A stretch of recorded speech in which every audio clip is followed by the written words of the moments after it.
अर्जुन उवाच ये शास्त्रविधिमुत्सृज्य यजन्ते श्रद्धयान्विताः तेषां निष्ठा तु का कृष्ण सत्त्वमाहोरजस्तमः। श्रीभगवानुवाच त्रिविधा भवति श्रद्धा देहिनां सा स्वभावजा सात्विकी राजसी चैव तामसी चेति तां शृणु। सत्त्वानुरूपा सर्वस्य श्रद्धा भवति भारत श्रद्धामयोऽयं पुरुषो यो यच्छ्रद्धः स एव सः। यजन्ते सात्विका देवान् यक्षरक्षांसि राजसाः प्रेतान् भूतगणाश्चान्ये यजन्ते तामसा जनाः। अशास्त्रविहितं घोरं तप्यन्ते ये तपोजनाः दम्भाहङ्कारसंयुक्ताः कामरागबलान्विताः कर्षयन्तः शरीरस्थं भूतग्रामम् अचेतसः माञ्चैवान्तः शरीरस्थं तान् विद्यासुरनिश्चयान्। आहारस्त्वपि सर्वस्य त्रिविधो भवति प्रियः यज्ञस्तपस्तथा दानं तेषां भेदमिमं शृणु।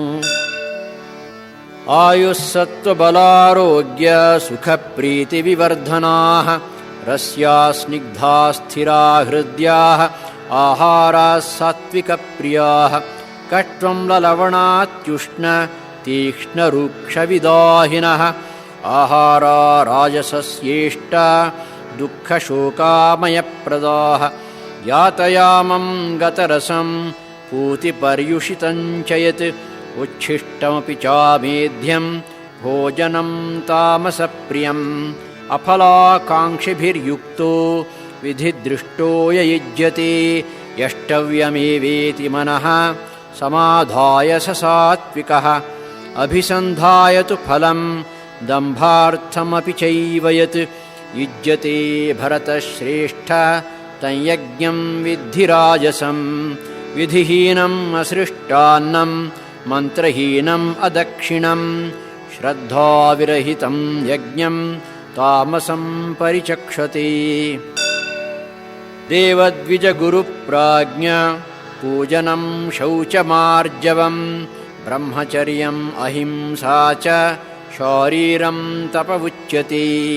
अनुद्वेगकरं वाक्यं सत्यं प्रियहितं च यत् स्वाध्यायाभ्यसनं चैव वाङ्मयं तप उच्यते।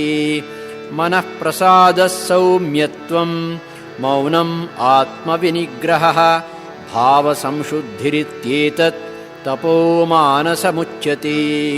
श्रद्धया परया तप्तं तपस्तत्त्रिविधं नरैः अफलाकाङ्क्षिभिर्युक्तैः सात्विकं परिचक्षते। सत्कारमानपूजार्थं तपोदम्भेन चैव यत् क्रियते तदिह प्रोक्तं राजसं चलमध्रुवम्। मूढग्राहेणात्मनो यत् पीडया क्रियते तपः परस्योत्सादनार्थं वा तत्तामसमुदाहृतम्। दातव्यमिति यद्दानं दीयतेऽनुपकारिणे देशे काले च पात्रे च तद्दानं सात्विकं स्मृतम्। यत्तु प्रत्युपकारार्थं फलमुद्दिश्य वा पुनः दीयते च परिक्लिष्टं तद्राजसमुदाहृतम्।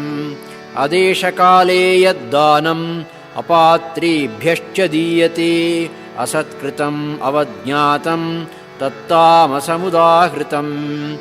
ॐ तत्सदिति निर्देशो ब्रह्मणस्त्रिविधः स्मृतः ब्राह्मणास्तेन वेदाश्च यज्ञाश्च विहिताः पुरा।